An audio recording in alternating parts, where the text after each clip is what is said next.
Hello, good evening. It's News360 coming to you live from the News Hub here at Adesawe Kanda. I am Portia Gabor. And I am Martin Aseidu Dartey. Let's bring you the headlines for the next 1 hour. News360 Headlines is brought to you by Flamingo Paint, Pepsodent Charcoal and Pepsodent Herbal, EcoBank. Tonight, lawyer for suspended Chief Justice Godfred Yeboah-Dame accuses judges sitting on her injunction application of endorsing violations against the highest judicial officer.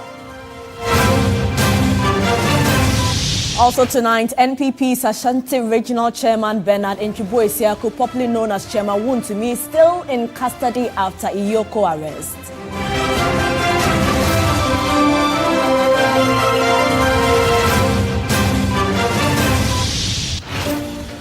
And later in the bulletin, over 128,000 nurses and midwives across the country threaten to withdraw their services in the next 10 days.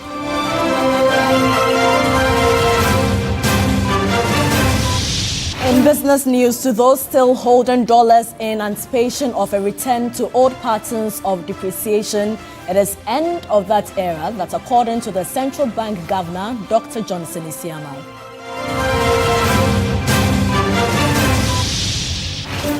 And on the international front, Israeli Prime Minister Benjamin Netanyahu confirms recent airstrike killed Mohammed Sinwar, Hamas's elusive de facto leader in Gaza.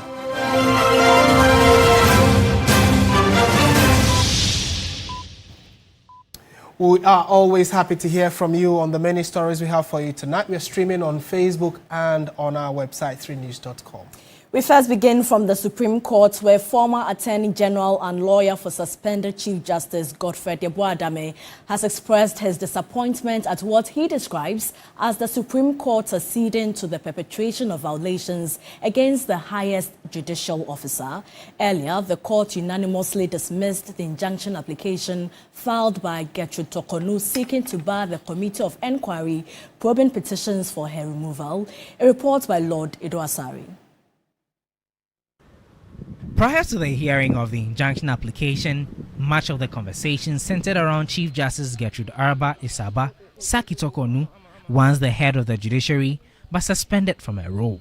On Wednesday morning, flanked by her spouse, Justice Tokonu made her way to the Supreme Court, this time as a plaintiff seeking, among other things, an order to stop the work of the Committee of Inquiry and the warrant order of suspension. She was therefore going to face a 5-member panel of justices chaired by acting Chief Justice Bafo Boni. When the case was called, Deputy Attorney General Dr. Justice Remsai prayed the court to exclude members of the Committee of Inquiry probing the petition of the CJ's removal as defendants of the case. But lawyer for the CJ, Godfred Dame, maintained that some of the reliefs being sought had mentioned them. The court agreed with the former Attorney General and overruled the objection. The Deputy AG again moved for the supplementary affidavit filed by the CJ to support her application to be dismissed. He argued that issues she had raised ought not to be in the public domain as they were enshrined in Article 1468 of the Constitution. This article talks about the work of the Committee of Inquiry being confidential. The court this time upheld Remsai's argument and struck out the supplementary affidavit,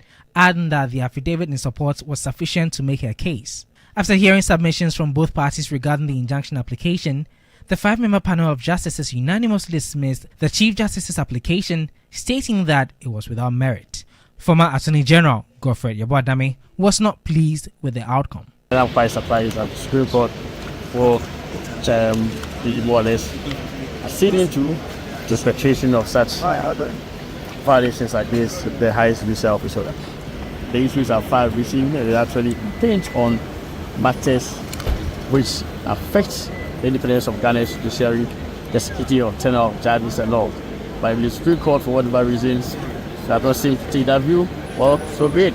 I think that in future, the whole nation will get to know. He maintained that the suspended Chief Justice will continue to assert her rights.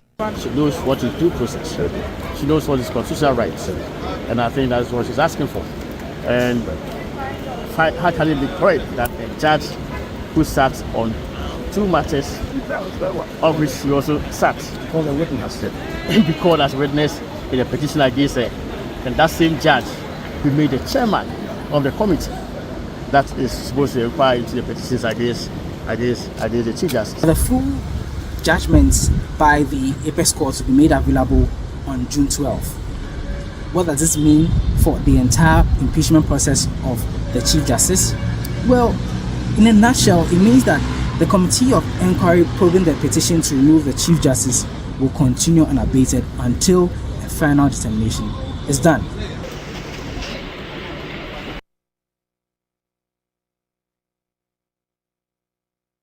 Right, so maybe for those of you who are actually hearing about this case for the first time, let's take you through some of the key reliefs that was being sought by the Chief Justice, Madam Gertrude Tokonu, when she filed for an interlocutory injunction. So that injunction she filed, these were the respondents she mentioned in her application: the current Attorney General, Justice Gabriel Pwamang, Justice Samuel Adibu Aseidu, Yao Domlevo, Major Flora Bazwanura Dalugo, and Professor James Sefa Jifa.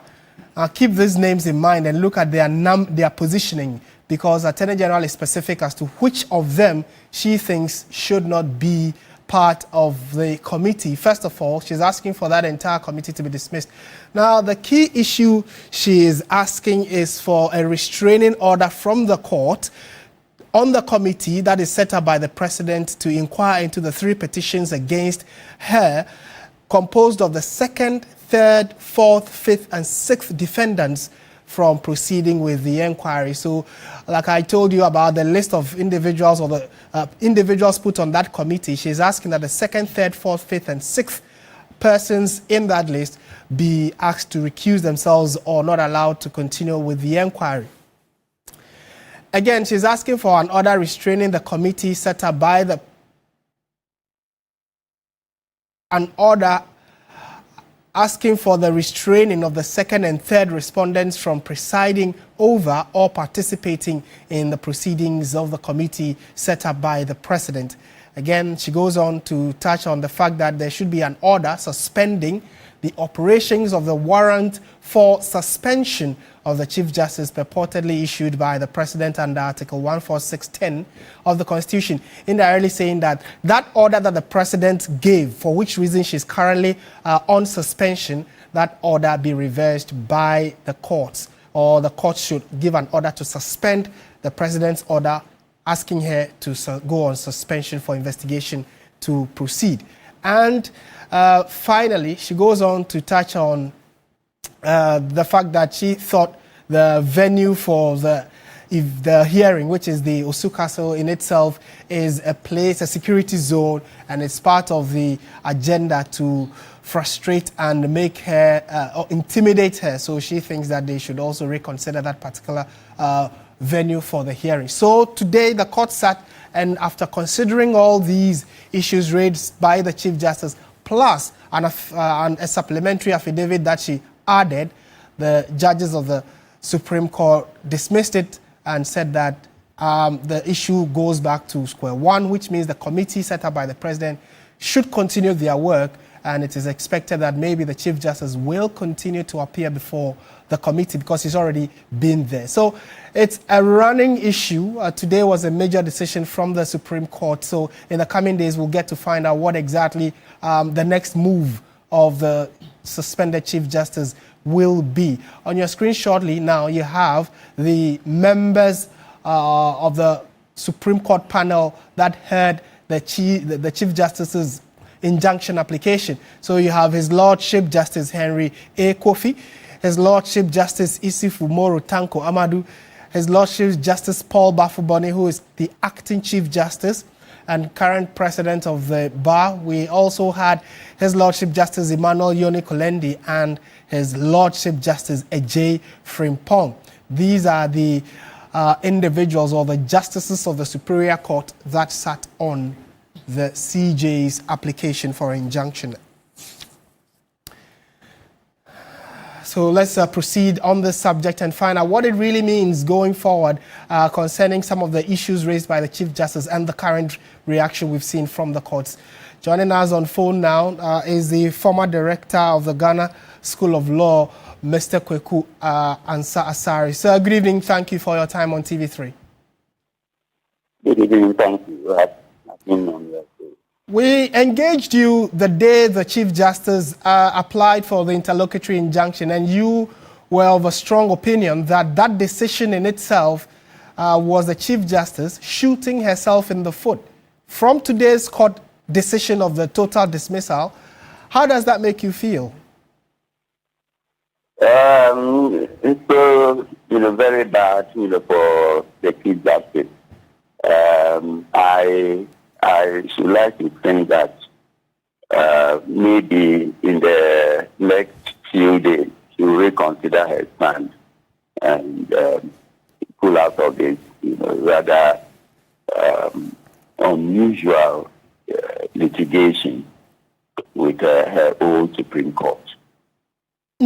She was asking, felt strongly that these concerns she's raising before the court and the entire trial is an attack on the judiciary, and so part of her commentary largely is that she is fighting for the cause of the judiciary. Is that a position you share? I don't think she's fighting for the entire judiciary. I would rather, say that she's fighting her way out, of the seat of the CJ. This is a matter that if we try to stretch every point, every relationship, every attitude, every body language, we'll press all these things to a point of absurdity. Let me give you one instance. It is been alleged that that is Pama or Aseidu, this or that. And then I keep asking myself, if the other, one of the petitioners or the petitioners will say that Justice Rita Bunsu should refuse herself because she attended Wesley Girls, and the Chief Justice also attended Wesley Girls. I mean, we are just trivializing, a rather, important matter of national and public interest.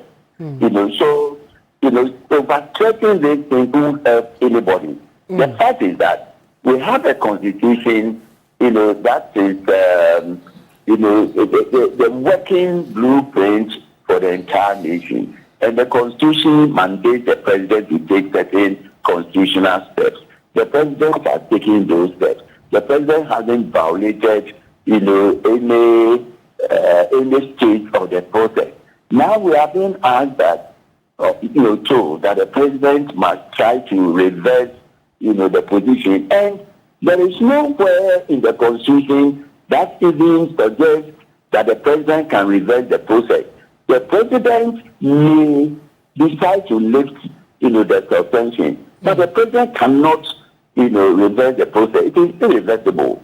So, if I were the legal team, of the CJ, I would rather suggest to the CJ that you take a back seat. Let us do all the dirty work for you. At the end of the day, being, subject to the Constitution itself, you should, accept the outcome. Right. Howsoever it may turn out, you accept it, and then we bring this matter to an end. But dicing her out for the tail, is ill-timed. We seem to be having a dodgy connection to Mr. Kweku Ansah-Asare there, but I think that the import of your submission is quite clear. We are grateful for your time this evening, Kweku Ansah-Asare, former director of the Ghana School of Law. Meanwhile, the majority leader, Mahama Yarega, has asked the suspended Chief Justice to accept the procedure to remove her from office. He posits the Constitution is clear on the removal of a Chief Justice, which, according to him, is being followed. The leadership of Parliament met with the media to outline what to expect in this meeting of Parliament and also to address other issues of national concern. The Deputy Minority Leader, Patricia Appiagyei, expressed worry over the attempts to remove the Chief Justice, among others. We were a bit alarmed by actions threatening judicial independence, particularly attempts to remove the Chief Justice and pack the Supreme Court with partisan nominees. So far, I have not heard anybody specifically say that this part of the process is not provided for in the Constitution. Somebody says, I want the hearing to be held in public. I want a transparent process. Did the Constitution say a transparent process? Did the Constitution say a process in camera? If the Constitution said a process in camera, when you are being vetted in this parliament and you are being appointed as the Chief Justice, why didn't you say that I am accepting the job subject to me not accepting the procedure for removing me? If you are told at that time, would we have appointed you as Chief Justice? It comes as a package. You cannot accept to enjoy the perks of the office of Chief Justice, and then the procedure by which you will be removed, you say that you not accept that one. Where were you when you were being appointed Chief Justice? The Deputy Minority Leader also wants a review of the Mahama Care finances as well as publication of presidential travels. Now, the chairman of the Foreign Affairs Committee of Parliament, Dr. Alfred Oko-Vanderpoy, says all is set for the reopening of the Ghana Embassy in Washington, D.C., assuring Ghanaians in the U.S. of professional services devoid of corruption. Addressing the media in Parliament, he said members of the majority side of the House on the Foreign Affairs Committee have information that similar corrupt practices are taking place in other embassies. We are happy that Thursday, tomorrow, the embassy will reopen to serve the public. When we see corruption, when we see an act that is against the resetting of this country, that we will condone it. So we support the minister for all the actions that he has taken. And when the embassy reopens, the public will be served without an iota of corruption. Members of this committee in the near future, very near future, will go to the embassy to ascertain matters for ourselves, that the public is being served with the highest level of satisfaction. In more news tonight, NPP's Ashanti Regional Chairman Bernard Ntwibu-Esiako, popularly known as Chairman Wontumi, is still in custody after his arrest by the Economic and Organized Crime Office. He was earlier taken to the hospital for medical treatment after falling ill during interrogation Tuesday evening. Arriving at Yoko office on Wednesday, police barricaded the entrance, preventing supporters and sympathizers from accessing the building. This measure was taken in response to the large number of supporters who had gathered the day before to demand Wontumi's immediate release. Expressing frustration, lawyer Andy Apiakubi noted that no officer had been made available to escort Wontumi back to Yoko from the hospital to continue the investigation. We have come to see our client. We have hope that there will be an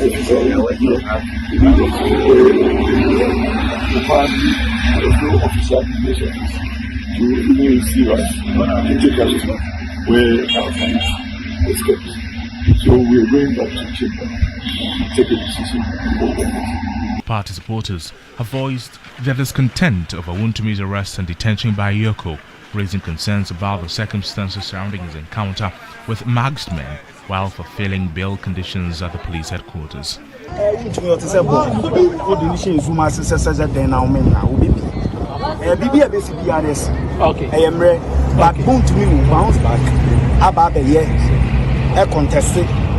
National chairman Wontumi will bounce back. He may have wronged, but what is happening is because people are bitter. So all party faithful should support this cause for his release. Into a baby, a party faithful. Okay, name support the chairman. Lawyer I'm told so about the fact that the football are not they go and bring him. But here you read down on never be so cause we are told say we are not happy. Ghanaians are not happy. I am calling on opinion leaders to speak against what is going on. There are laws in the country. Even if he has faulted, he should be treated fairly. Wontumi is being investigated on mining without authorization, polluting water bodies and entering a forest reserve without authorization. He was granted bail with 2 sureties and subsequently taken into Yoko custody after an invitation by the police CID. And there's been lots of reactions on the arrest of Chairman Wontumi, including that of the former Vice President, Dr. Portia. He wrote on Facebook that I am deeply concerned about the arrest of Chairman Wontumi and the continued detention of the Ashanti Regional Chairman of the New Patriotic Party, Mr. Bernard Entwibo-Isiako. In a democratic environment as ours, no individual is above the law. Equally, no Ghanaian, regardless of political affiliation or status, should ever be denied their constitutional rights. Justice and due process are not optional. They are the foundation of our democracy. And that's from Dr. Portia, former Vice President, reacting to the arrest of Chairman Wontumi. He continues that Ghana must always remain a nation governed by law, not by arbitrary power. Our republic is strongest when our institutions are both firm and fair.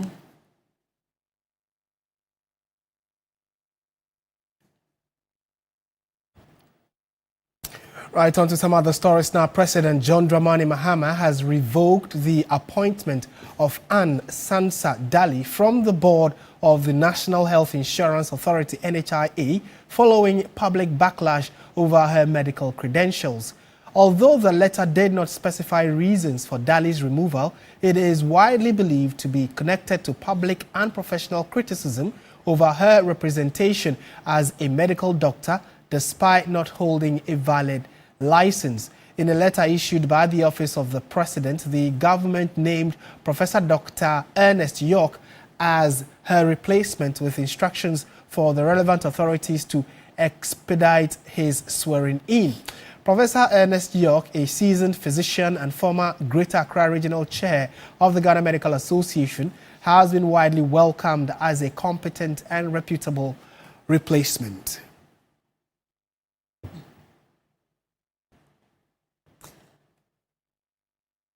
Let's now move on to the labor front, where over 128,000 nurses and midwives across Ghana are to withdraw their services in the next 10 days. The Ghana Registered Nurses and Midwives Association says it is disappointed with government's delay in implementing the assigned conditions of service. President of the association, Perpetual Oforiampofu, was addressing a news conference in Accra. In May 2024, the Ghana Registered Nurses and Midwives Association, GRNMA, signed a collective agreement with the government through the Fair Wages and Salaries Commission. The agreement was designed to enhance the welfare of nurses and midwives nationwide, including a 20% allowance for those who accept postings to deprived areas. But a year on, the implementation has stalled. Despite several meetings and follow-ups with relevant ministries, the association says no concrete steps have been taken. Frustration is mounting, and the association is now warning of a nationwide strike starting next week. We are nurses and midwives. We know our responsibility.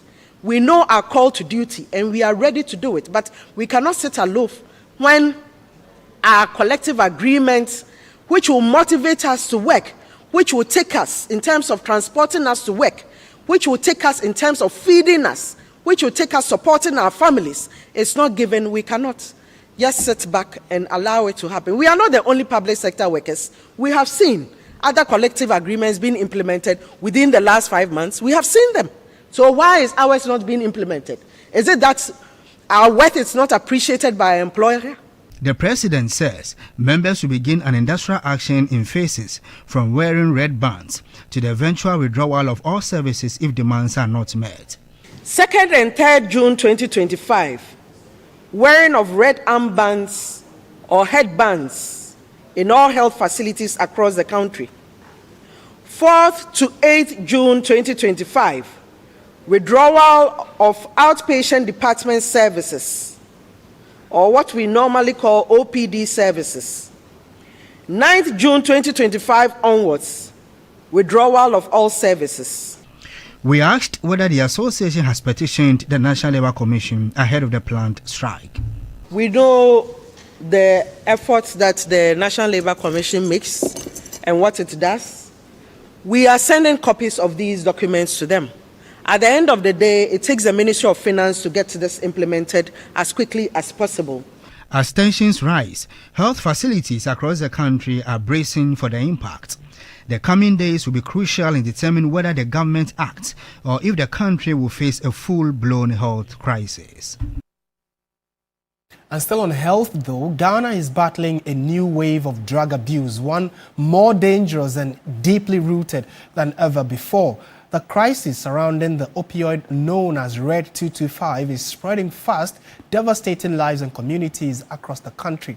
In a hard-hitting new documentary, Hooked on Red, award-winning journalist Godwin Aseidu uncovers the disturbing rise in the sale and abuse of this powerful substance, now easily accessible even in Ghana's most remote areas. The documentary airs tonight and will be streamed live across our social media platforms. And here are excerpts of the documentary.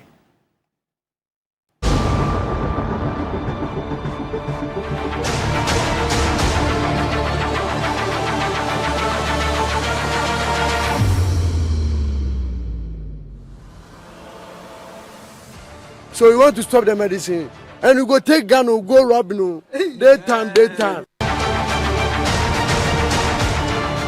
It was meant to heal, but on the streets, Red now rules lives. I get them fine. Sometimes I could take some tablets to just feel so hefty to work. From hidden ghettos to forgotten slums, a silent epidemic is eating into the souls of Ghana's youth. We know that it's not good. That's why we do on for one side and things. Red 225, a painkiller turned poison. Dreams erased, families broken, futures lost.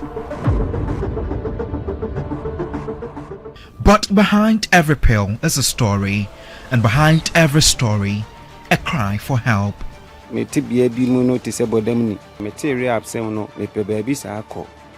with me, Godwin Aseidu, on this daring journey in Hooked on Red. Raw stories, hidden truths, real pain. Who will fight to save a generation hanging by a pill? Hooked on Red premieres on Wednesday, May 28 at 9 p.m. on TV3 and across all our social media platforms.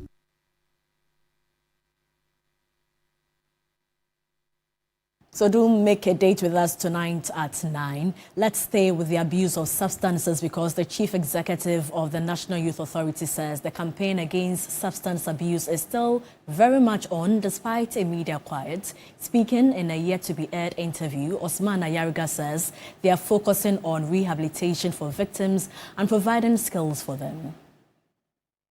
The campaign is in various parts. There's the advert part of the campaign, which is the media side of the campaign. There's also the off-media part of the campaign. There's the rehabilitation, there's the consensus building, there's the training, and it's in various levels. So the first phase we did was the launch of the campaign, which was what we invited all media houses to be part of. The next thing we did was a street campaign, where we went to Odododio, we had a Legon car park, etc. And we even went to Tamale to have the street campaign. Now, the next phase is we're going in with the security agencies to try as much as possible to clamp down on most of these so-called ghettos. Because in other neighborhoods, the youth have taken it upon themselves to start attacking most of these so-called ghettos where they believe that there's a trade and there's a consumption or the sale of most of these illicit drugs. So we are partnering with Ghana Police to make sure that the right agencies step in and do the proper arrest, because most of the time it ends up with people being lynched, people being attacked. Right, so we have some news just coming in, and I want you to pay attention to it because it's still relating to health. The Narcotics Control Commission, NARCOC, in collaboration with customs officials at the Tema port, has intercepted a 20-footer container carrying a consignment of tramadol exceeding the legally permitted dosage of 100 milligrams. The seizure, made at approximately 4:40 this evening, revealed 99 cartons of Tramal X120, a combination of tramadol and carisoprodol at 120 milligram strength, alongside some quantity of sisal fiber. The container, which appeared ordinary for general cargo, was flagged and unstuffed, leading to the discovery of the concealed controlled substance. So it's news that we are just getting from the NACOC officials that excess quantities of tramadol and carisoprodol, combination of them, were found in a container, 20-footer container. So that's the news we have now. Details on our website as well. We have business news coming up shortly. Don't go away.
Welcome back to News 360. Time now for the latest in the world of business, and Michael Obodu is in the building. I like how you say my name. Right. So what should we expect? Well, the governor of the Bank of Ghana has weighed into the conversation about the depreciation of the cedi, and where he says if you are holding dollars and thinking things will return to the past, I'm sorry. Is he not,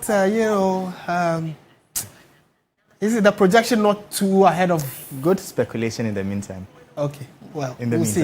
Yeah. To the details now. In a bold declaration aimed at currency speculators and the wider investor community, Governor of the Bank of Ghana, Dr. Johnson Esiama, says the cedi's recent appreciation is neither temporary or speculative, but a reflection of real reforms and solid macroeconomic fundamentals.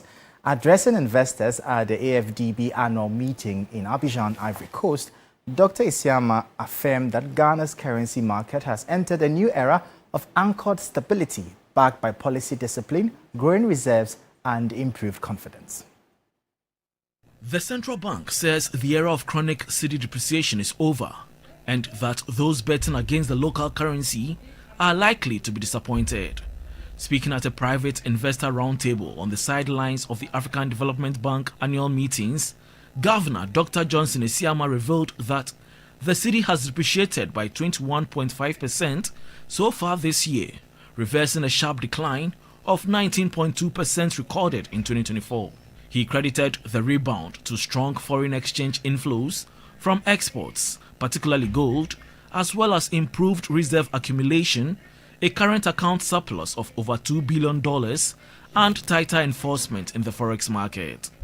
In a pointed message, the governor declared, to those holding dollars in anticipation of a return to old patterns of depreciation, I will say this plainly: the market has changed, the narrative has changed, and the policy environment has changed. Dr. Esiama also highlighted the role of the Gold for Reserves program and emphasized that the Bank of Ghana will continue to defend currency stability through transparent, data-driven policies. Now, President John Dramani Mahama has outlined the comprehensive vision of Ghana's anticipated 24-hour economy policy, describing it as both a destination and a program crucial for the national reset. The announcement came during a pivotal meeting in Accra concerning the rollout of the 24-hour plus program and the accelerated export development framework. Addressing attendees, President Mahama clarified that the 24-hour economy as a destination represents a future state where Ghana achieves exceptionally high levels of productivity and capital utilization.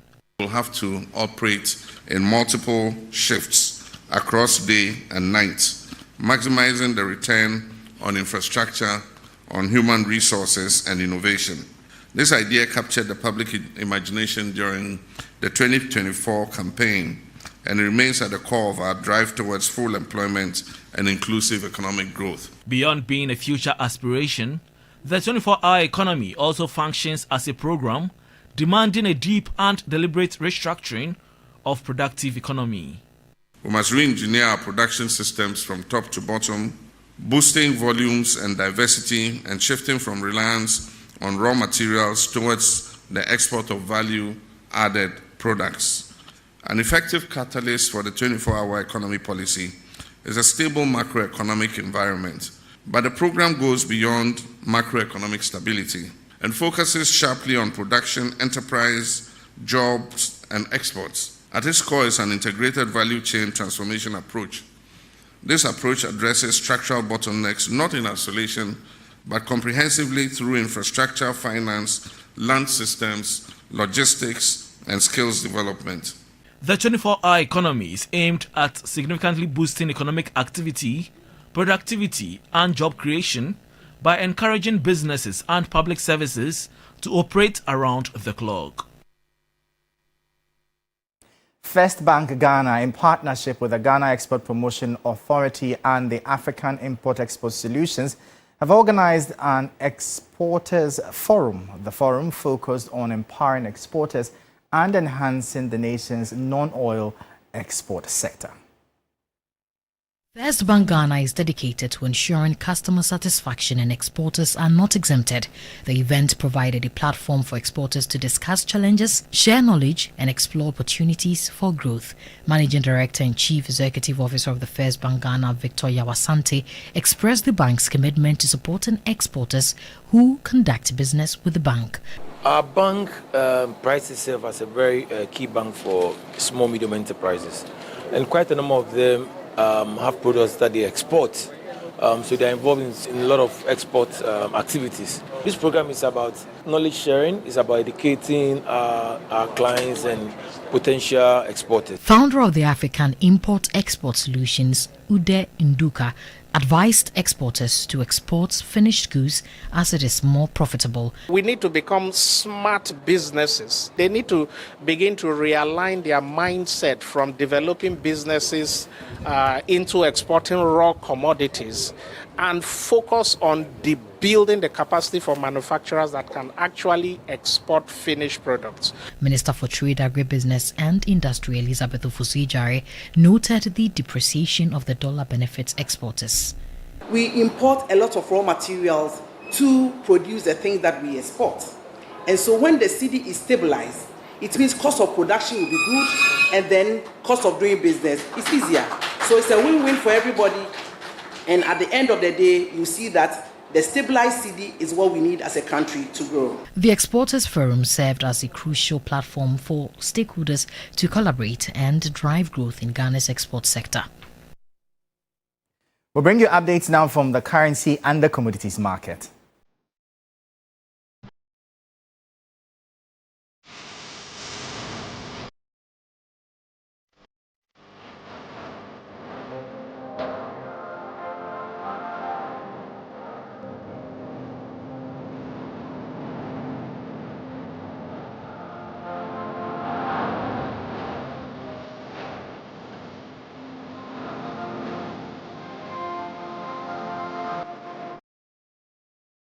And that'll be all for the business segment here on News 360. I am Michael Obodu. Up next, the sports.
The sports segment here on News 360. My name is Bill Lishen. Now, it's been a poor first half for the Black Stars against Nigeria at the GTEC Stadium, going 2 goals down after 45 minutes. After just 14 minutes, and Razak Simpson deflected the ball into his own net just 5 minutes after. Our general manager for MG Sports, Michael Otieje, is at the stadium and has filed this report. So, very bad opening 45 minutes by the Black Stars of Ghana. Ghana conceded 2 goals. Nigeria came close to scoring twice as well. Overall, the Super Eagles have completely dominated this game, especially in the opening few minutes. The worry for Coach Otuado is just how many opportunities that the Ghana team gave away to the Nigerians. Unable to create any chances, not lethal in front. Generally, the game has reflected the fact that the Nigerians have taken this a lot more seriously than the Black Stars, with a bit more players of an upscale nature that Ghana has in this. So everything to play for in the second half for Ghana and for Coach Otuado. The last time Ghana played Nigeria in this very stadium, they ended 4-1 in favor of Ghana. Nigeria halfway through to revenging that particular scoreline. For Ghana, after picking up momentum again following a run of bad results, this has been a day to forget so far. Now moving on, as part of preparation for the upcoming Women's Africa Cup of Nations, the Black Queens of Ghana have arrived in Côte d'Ivoire for 2 scheduled international friendlies. The senior national team, according to the FIFA International Match Calendar, have a window from 27th May to 4 June 2025 to play 2 matches. The team will play games on the 30th of May and 3rd of June. Under the current coach Kim Las Biokegren, the team have engaged Morocco and Senegal in friendlies. However, Kim's side have only recorded 1 win in 3 matches. The coach will be hoping to use these friendlies to fine-tune his squad ahead of Ghana's return to the Women's Africa Cup of Nations. The Queens are in Group C with Mali, Tanzania, and current champion South Africa.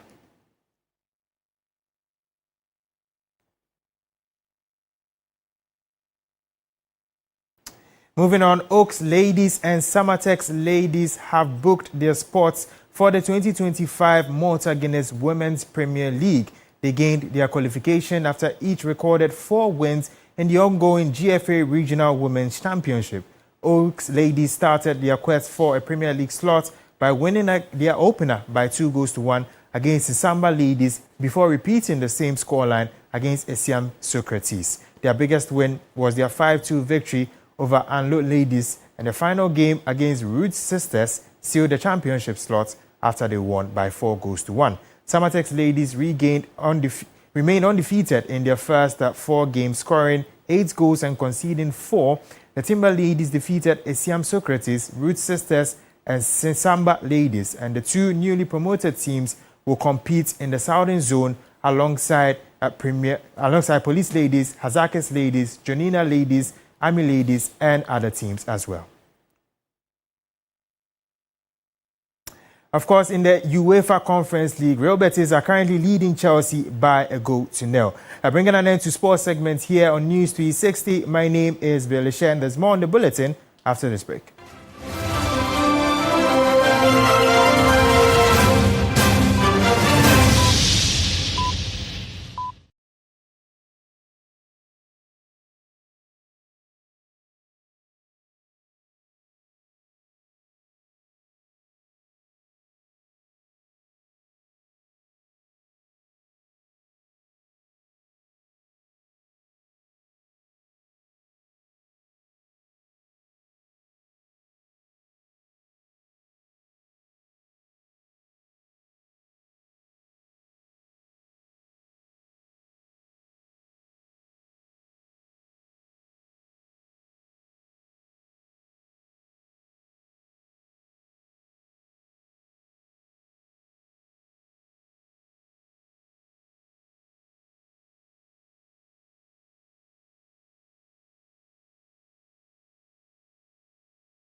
Well, good evening. Let's get into some entertainment news updates here on News360. My name is Noella Donko. Now, Ghanaian Afropop artist Fameye has revealed the celebrated lyricist Okomfo Kwade and the late highlight music icon Dartey Dramina are his unique sources of creative inspiration. Now, in an interview with Owusu Orai, the very soon composer also spoke about being inspired by personal life experiences to write relatable lyrics to captivate listeners. If you give me benzo, I give me long life. Singer Fameye is admired by many for his incredible composition skills. The versatile singer has a lot to show for his 6-year stay in the music industry.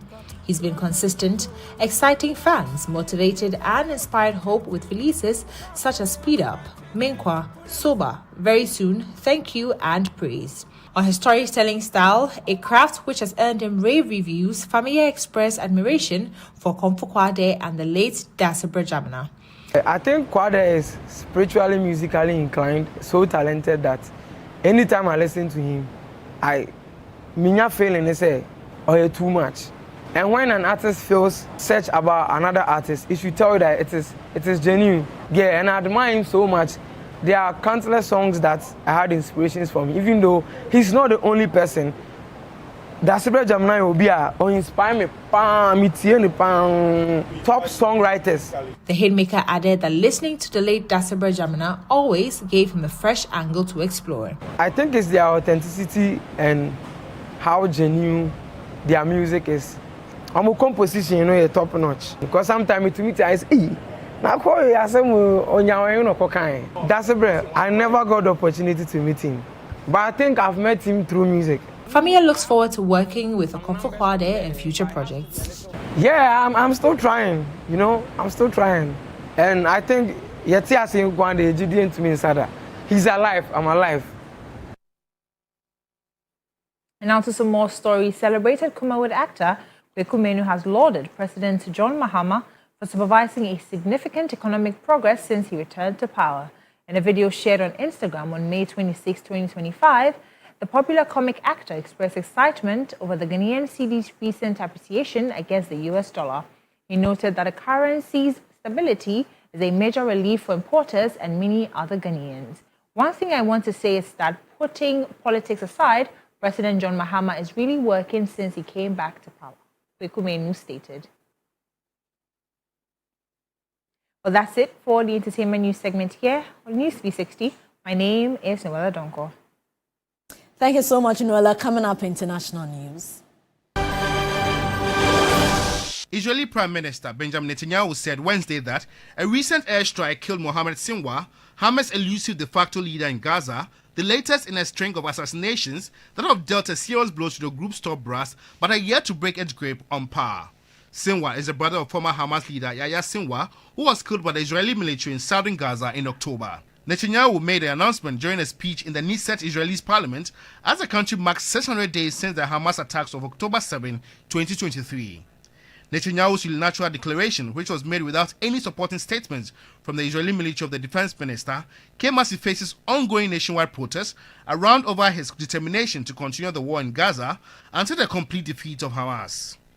Canadian Prime Minister Mark Carney said he wants his country to join a major European plan to bolster defenses by July 1. Carney said he hoped Canada would sign on to a Rearm Europe, a plan to dramatically increase defense spending on the continent in the next 5 years in a bid to reduce reliance on the US.